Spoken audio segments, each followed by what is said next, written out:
レミちゃんのクラスメイトの谷山翔太をモデリングしています。谷山くんはクラスの中でも存在感があるような生徒ではなく、ドレミちゃんからも昼間の幽霊、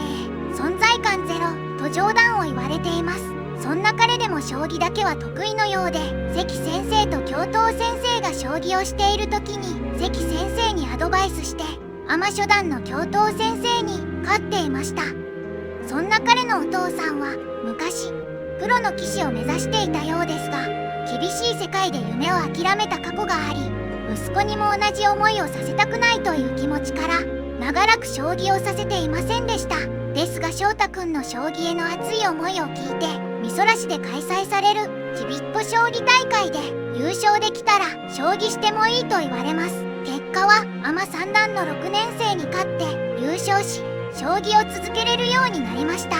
といった感じで今回は谷山翔太をモデリングしてみました。この動画が気に入ってくれた人はいいね、